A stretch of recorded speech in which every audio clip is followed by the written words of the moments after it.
se ha visto, no ha sido la negociación. Las negociaciones siempre, un lado pide que se le levanten las sanciones, otro lado pide liberación de presos políticos, garantías electorales y ahora el tema de las inhabilitaciones. Chugo Torrealba habla de una negociación del post-electoral, de que el que gane no gana todo y el que pierda no pierde todo. Pero hay un discurso que parece no compaginar con esto. Es el discurso que estamos trayendo prácticamente desde el año 2002.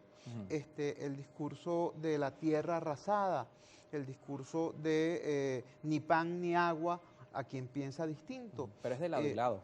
De lado y lado, por cierto, de lado y lado. O sea, si tú te pones a ver, un poco lo conversábamos antes, pues, cuando el oficialismo ve la forma en que la señora María Corina Machado, que por cierto es mi candidata, vamos a estar claros, pero la forma en que mi candidata le responde a Sergio Garrido, ¿no? El oficialismo podrá decir, bueno, ¿qué queda para mí? ¿No?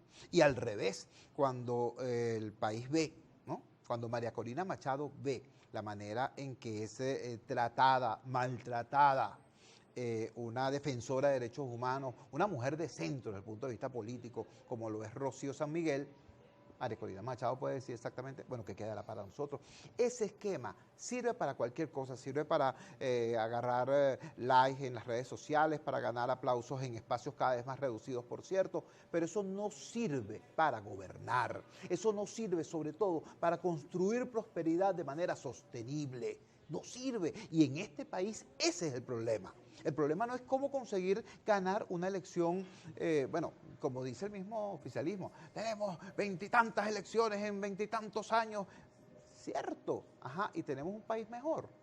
Tienen ustedes en el oficialismo una fuerza más consolidada, más densa desde el punto de vista programático, con más profundidad en sus raíces. Es que no les da vergüenza seguir hablando después de 25 años en el poder, hablar de las catacumbas en las que está el pueblo. Que no les da vergüenza. Bueno, el pueblo está cansado de las catacumbas, déjame decirte, y sobre todo está cansado de vivir en las catacumbas cuando te asomas, por ejemplo, al concierto de Maluma y te das cuenta que allí había prácticamente una reunión extraoficial del Consejo de Ministros. La cantidad de enchufados que había en el área de las entradas que valían más de $1000 era una cosa impresionante. Entonces, repito, ¿con qué autoridad moral se le pide, por ejemplo, a los trabajadores chavistas, ¿no?, que sigan defendiendo la destrucción del salario, cuando por otro lado tienes una casta política inclemente y opulenta? Todo eso tiene un límite y yo, como venezolano, no quiero que ese proceso de descomposición política y de destrucción económica nos lleve a una situación límite. ¿Cuál es la alternativa? Necesariamente tienen que negociar unos y otros. Y se lo ha dicho Chugo Torrealba, su candidata, porque ya que nos dice que María Corina Machado es su candidata. Lo hemos dicho, se lo ha dicho, recomendado. Lo hemos dicho públicamente, privadamente. Todo este país conoce mi posición frente al proceso político venezolano. Este país sabe que yo soy un claro opositor al gobierno del presidente Maduro, como lo fui al gobierno del presidente Chávez. Y el país también sabe que siempre he estado proponiendo y promoviendo opciones que permitan a todo el país avanzar. Yo he dicho más de una vez que nuestro reto no es ganarle la guerra a nadie. Nuestro reto es construir una paz tan poderosa que, bueno, reduzca los espacios de la intolerancia en ambos extremos. Bueno, ese sigue siendo el reto. Y ojo, para quienes piensan... Pero es un reto que comienza desde casa. Por ejemplo, la semana pasada vimos a un vocero de la oposición decir, es que nosotros somos la verdadera oposición, ellos no son la oposición. Claro, claro. Y lo mismo ocurre, por ejemplo, en el oficialismo. En el oficialismo, cuando se ponen a competir para ver quién es más radical que quién, aquella cosa sencillamente da asco. El tema es, entonces, una pregunta que uno puede hacerse, y de verdad, con mucho respeto. ¿Alguien vio una lagrimita cuando acabaron con el MBR? No, ¿verdad? Sencillamente la gente dijo, ¿dónde está la otra agencia de empleo? Ah, se llama PSOE, déjame ver para allá. ¿No? Bueno, ¿qué pasaría si de repente un buen día aquí desaparece Fe y Alegría? Distinto, ¿verdad? Distinta la situación. ¿Por qué? Porque Fe y Alegría, o el sistema de orquestas nacionales, infantiles y juveniles, o muchas otras organizaciones, sí pueden responder una pregunta básica, que es ¿a quién le hace falta? ¿A quién le es útil?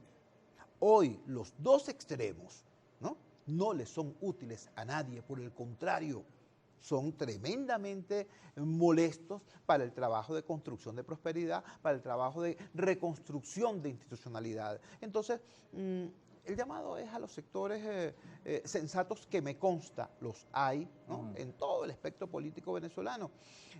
Ojo con un dato, hay gente que a partir de un cálculo muy particular, muy personal, muy grupal, dicen, bueno, no estamos en condiciones ahorita, vamos a enconcharnos y nos vemos en el 2030. Algunos ya los llaman la oposición del 2030.